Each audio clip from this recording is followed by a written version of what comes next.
नारा दिया कि तुम मुझे खून दो, मैं तुम्हें आज़ादी दूंगा, तो मेरा भी एक स्वप्न है, मेरा भी एक नारा है कि तुम मुझे साथ दो, मैं तुम्हें भ्रष्टाचार से मुक्ति दिलाएंगे।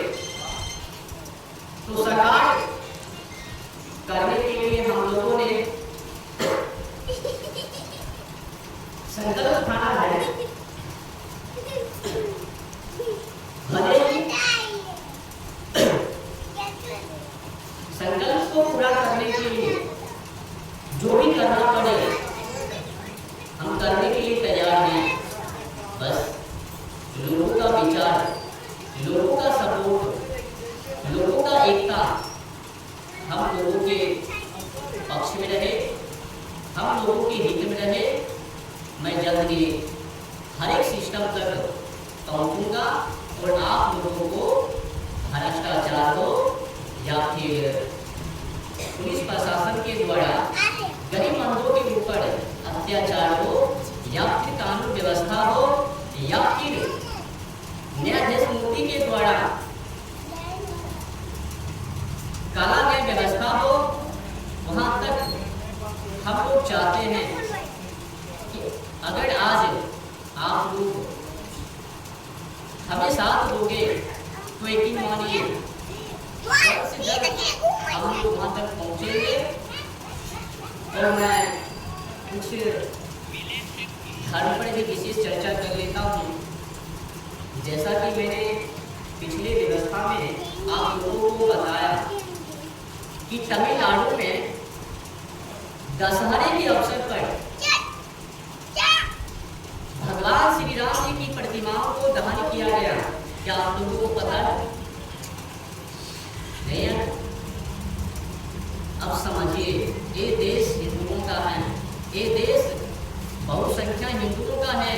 तो बहुसंख्या हिंदू होकर भी तमिलनाडु में जहाँ पर भी रावण को अधिक पूजा जाता है, तमिलनाडु में जो भी लोग गए होंगे वहाँ पर आप लोग को व्यवस्था को देख लिए होंगे। वहाँ पर क्या होता है कि राम जी को है तो कम पूजता है, सबसे अधिक रावण को वहाँ पर पूजा जाता है। और वहाँ पर क्या किया उन लोगों ने? भगवान श्री राम जी की प्रतिमाओं को दहन किया दशहरे के अवसर पर हिंदुओं को पता नहीं। और जो हिंदू जाना वो भी जाने का नाम नहीं लिया। मैं बार बार यही कहता हूँ कि आप लोग केवल राम जी को मानते हो, आप लोग केवल कृष्ण जी को मानते हो, आप लोग केवल हनुमान जी को मानते हो। अगर यकीन मानिए उनके सिस्टम को आप लोग समझ जाइएगा तो आप लोगों को दमन होने से, बचने से आपको कोई नहीं रोक पाएगा।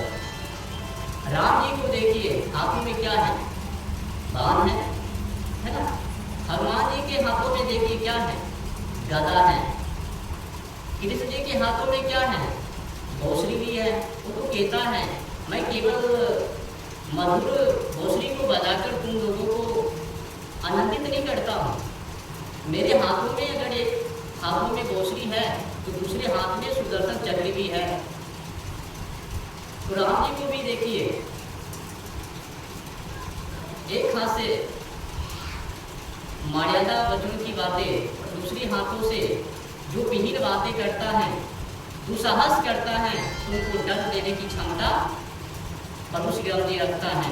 लेकिन हम लोग केवल उनको मानते हैं, केवल उनके विचारों से अवगत होते हैं और उनके विचार को, उनके चरित्र को हम लोग अपने जीवन में नहीं उतारते हैं। तो कुल मिलाकर मैं यही कहूँगा, आज जो हिंदू हैं केवल राम जी को मानना, केवल राम जी के मीठी मीठी बातों पर गर्व करना, पर उनके विचार को ग्रहण नहीं करना, यही दुर्भाग्य है। आप जाइए, पता कीजिए, अपना ही बिहार पूर्णिया में दुर्गा जी के मंदिर को, दुर्गा जी के मंदिर में घुसकर कुछ उपद्रवी लोग, मुसलमान लोग माता दुर्गा की प्रतिमाओं को खंडित कर दिया, तोड़ दिया। ये उपद्रवी कहाँ नहीं है, इंडिया के कोने कोने में हैं, पर हम लोग कहाँ पर हैं? सोए हैं। हम लोग क्या कर रहे हैं? कुछ भी नहीं कर पा रहे हैं। दुर्भाग्य है। तो मैं आप लोगों को अंत में बता देने के लिए चाहता हूँ कि जो गुलामी मुक्त भारत संगठन है, इसमें अध्यात्म चर्चे और आयुर्वेदिक चिकित्सा भी है, और भ्रष्टाचार सिस्टम हो या फिर न्यायाधीश के द्वारा काला न्याय व्यवस्था हो या फिर काला अंग्रेजों के द्वारा, काला अंग्रेज समझ रहे हो? जो वर्तमान समय में सरकार है, अभी जो वर्तमान समय में सरकार है, नाम तो उन्हीं का लूंगा, जो भी आएगी सत्ता में उन्हीं का नाम लिया जाएगा। अगर इन लोगों के विचारों को जन जन लोगों तक, कोने तक नहीं पहुंचाएंगे, और जब तक वो लोग नहीं पहुंचाएंगे तब तक हम लोग क्रांति करते ही रहेंगे, और उन लोगों को सिस्टम से हटाने की पूरी तैयारी हम और आप लोग मिलकर करेंगे। तो इस संगठन का अध्यक्ष राहुल जी हैं, और नींव रचनाकार मैं अमित जी, और आगे बढ़ाने का काम नीरज जी हैं। तो मैं आप लोगों से उम्मीद करता हूँ इस संगठन को अधिक से अधिक आगे बढ़ाने का कार्य करेंगे, और जितना भी अधिक आप लोग हमें सपोर्ट कीजिएगा, उतना ही हिंदुओं का और वतन का मैं सपूत बन के इस देश में हिंदुओं का प्रचंड, भारतीय संस्कृति का प्रचंड, अगर आज हिंदू हमें साथ नहीं देंगे तो यकीन मानिए आने वाले समय में, ज़्यादा मैं समय नहीं लूँगा, 10 से 15 वर्षों के अंदर ये हिंदू यहाँ से रवाना होने की तैयारी करेंगे। मतलब यहाँ पर हिंदुओं को पीटा जाएगा, समझ लो। एक दिन में कंटिन्यू, एक दिन में 10,000 हिंदू पलायन कर रहे हैं, गायब हो रहे हैं, धर्म परिवर्तन कर रहे हैं, और बड़े बड़े तथाकथित बुद्धिजीवी इस पर चर्चा नहीं कर रहे हैं। करोड़ों करोड़ों पैसा लेकर भी हिंदुओं के ऊपर, वतन के ऊपर, भारतीय संस्कृति के ऊपर, इन महापुरुष सपूतों के ऊपर चर्चा नहीं कर रहे हैं।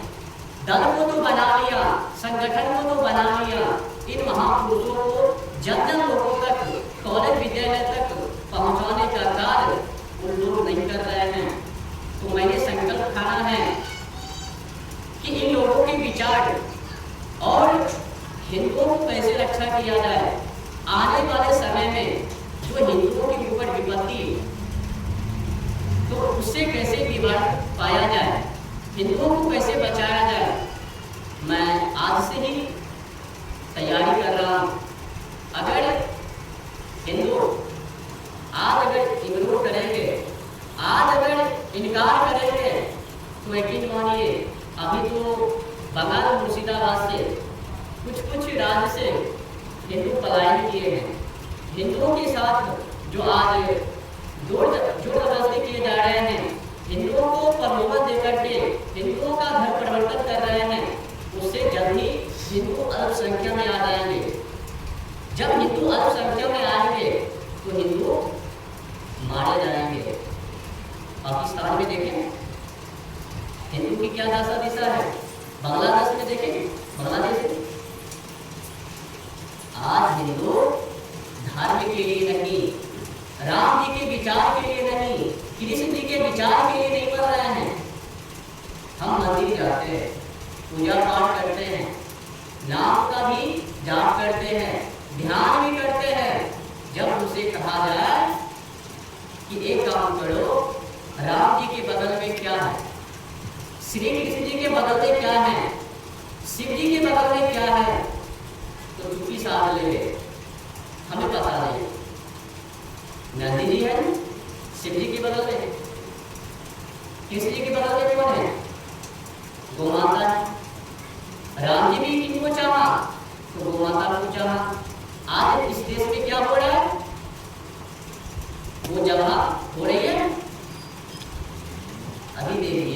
एशिया का सबसे बड़ा कसाई खाना मुंबई देवनार में है। और दुर्भाग्य है कि देश का सबसे बड़ा कसाई खाना तेलंगाना मेरे जिले के विक्रम गांव में है। तकरीबन 400 एकड़ में फैला है। छोटे बड़े 36,000 इस देश में कसाई खाना है। उसमें से 8,000 से प्लस कसाई खाना को लाइसेंस प्राप्त है। और देखिए दुर्भाग्य की बात, एक तो यहाँ की न्याय व्यवस्था संस्कृति के खिलाफ है, ऊपर से कानून व्यवस्था कहती है कि हम लोग जानवर को बचाने के लिए कुछ कानून बनाए। कानून क्या है? तो BINS की धारा 291 और 325 उसमें कहती है कि इस देश में किसी भी जानवर को जबह करता है या विकलांग करता है या उनको जहर देता है, जिसकी अवधि है 5 वर्ष जेल, कुछ जुर्माना है। जैसे कि BINS की धारा 291 उसमें प्रावधान है 6 महीना की जेल और 5,000 रुपया जुर्माना। लेकिन यकीन मानिए क्या कार्रवाई है? कार्रवाई है। हमने तो कानून बना लिया, लेकिन कानून के हिसाब से हम लोग चल रहे हैं या सरकार चल रही है? चल रही है नहीं ना। बड़े मजे से हम लोग जी रहे हैं और अपने आप को कह रहे हैं कि हम भारतवासी हैं। उस पर विशेष चर्चा होनी करेंगे कि हम भारतवासी हैं या फिर कौन है।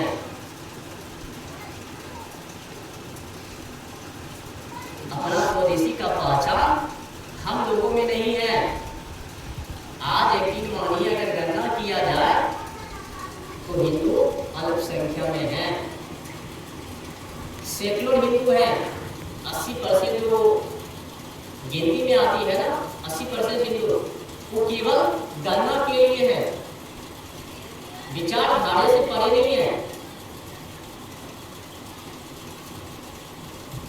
तो समय काल में हम लोगों के पास और जो भी यहाँ पर बैठे हैं, अगर किसान हैं तो कुछ आयुर्वेदिक का भी बात कर लिया जाए। समय हम लोगों के पास कम है, नहीं तो इसे चर्चा करते। तो यहाँ पर जो भी किसान मजदूरी भाई लोग हैं उनसे निवेदन है, खेती कौन कौन लोग करते हैं? आप बताइए। सभी लोग करते हैं। सभी लोग। तो खेती में क्या क्या डालते हैं? रासायनिक। हाँ, यही सब जितना खाद चल रहा है रासायनिक। तो आप लोगों से हाथ जोड़कर निवेदन है कि धरती माँ से खिलवाड़ मत कीजिए। आपको पता है इस देश में पहले वीडियो हुआ करता था, वीडियो था। आज कुछ पोस्ट पर बैठे हैं, उन लोगों का पहले के समय में क्या काम था? किसान के खेतों पर पहुंचना, किसान से मिलना, उनसे जानना कि तुम लोग क्या कर रहे हो और जिस तरह से तुम लोग उपजा रहे हो उससे क्या मिलता है। और ये जो मिट्टी है, तुम लोगों को इस मिट्टी से क्या आता है। तो पहले के समय में किसान लोग मिट्टी को मां मानते थे। मिट्टी यानी धरती माँ के साथ खिलवाड़ करने के लिए तैयार नहीं। हम लोग को जहर को बोते हैं, जहर समझते हैं, जहर को बोते हैं। तो क्या बताइए यहाँ पर जो भी लोग बैठे हैं, क्या अपनी माँ को कोई जहर दे सकता है? दे सकता है? कोई नहीं जहर दे सकता है। लेकिन हम लोग क्या कर रहे हैं? जहर को देते हैं। मिट्टी यानी धरती माँ के साथ खिलवाड़ करते हैं। और क्यों करते हैं? तो हम लोगों को 1960 में वीडियो ने बहला फुसला करके, मार मार के, पीट पीट करके पहले उनको जो है कि एक काम सौंप दिया गया कि जो रासायनिक खाद है DAP और यूरिया, एक काम करो, किसान के खेतों पर पहुंचो और जो किसान खेतों में खाद डालने के लिए तैयार नहीं है उनको मार मार के, पीट पीट कर पुलिस डालते हैं। एक पुलिस एक्ट कानून 1861 में बनी। उन लोगों का काम क्या है? लोगों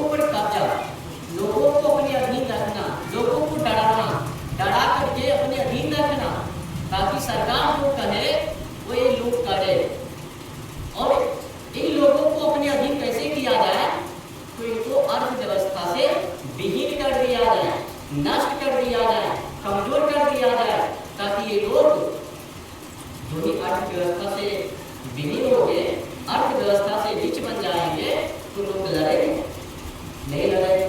जैसे आज बिहार को तो पिछड़ा वर्ग कहा जाता है, ऐसे तो एक देश कृषि प्रधान देश है, तो पर भी हम काला अंग्रेजों को देखिए, एक से एक टैक्स मार दिया, उत्पादन पर एक्साइज ड्यूटी टैक्स, बिक्री पर सेल्स टैक्स, रोड पर चलने के लिए रोड टैक्स, फिर जो गाड़ी वाहन को चलाती है उनको दे दिया टोल टैक्स, फिर जो बचत है उन पर इनकम टैक्स।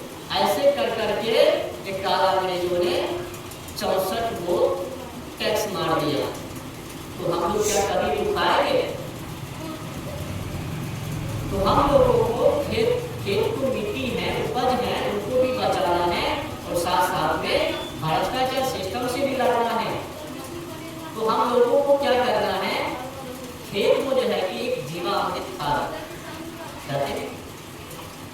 अगर जो नहीं जानते हैं, इसमें जो है अधिक लागत नहीं है। मानिए कि जीरो की बजट में अधिक मुनाफा है, अगर आप 1 से 2 साल लगातार डालिएगा तो आपकी खेतों में जो उपज है वो दुगना हो जाएगी। अगर मिट्टी मड़ी है, मिट्टी में उपज नहीं है, उसका क्षमता नहीं है, उस क्षमता को बढ़ाने का काम ये जीवामृत खाद करेगी। और जो रासायनिक खाद डालते हैं उससे क्या हो, कई किसानों को पता नहीं है। जो मेन पॉइंट है मुद्दे हैं वो है केचुआ। केचुआ जानते हो? हम लोगों को पता है केचुआ क्या करती है? पता नहीं? तो केचुआ क्या करती है? जैसे कि केचुआ का काम है मिट्टी को खोदना, अंदर गई फिर ऊपर आई। उनका एक नियम है, जिस क्षेत्र के बाटे वो जाएंगे गुजरेंगे, उस क्षेत्रों में वो वापस नहीं घुसेंगे। तो जीवन में है जो कि वो लगभग में 50 से 60 हज़ार वो बच्चों को जन्म दे देती है। आप समझिए, अगर जीवन में अगर 50 से 60 हज़ार जनसंख्या को बढ़ाएगी एक केचुआ, और जब तक वो जीवित रहेगी तो पता नहीं कितने वो छिद्र को करेगी। जितने छिद्र करेगी तो दुनिया में कम से कम 1 हाथ नीचे जाएगी, और नीचे की जो नमी है उनको खा पी के फिर ऊपर, ठीक है। फिर नीचे की जो मिट्टी है ऊपर मलमूत्र के द्वारा बाहर करती है। वो मिट्टी कोई साधारण नहीं है, वो उपज यानी फसलों की उपज बढ़ाने में काम आती है। और उनका जो महत्व, उनका जो कर्तव्य है उपज को बनाए रखना और नमी को बनाए रखना। में जो है हम लोग क्या करते हैं, पानी क्यों डालते हैं? ताकि फसल बेहतर हो, अधिक उपज हो। तो जब हम लोग अगर हम जो अभी बड़ी के बड़ा पानी देते हैं, अगर मानिए 50 या फिर कहीं धूप हो,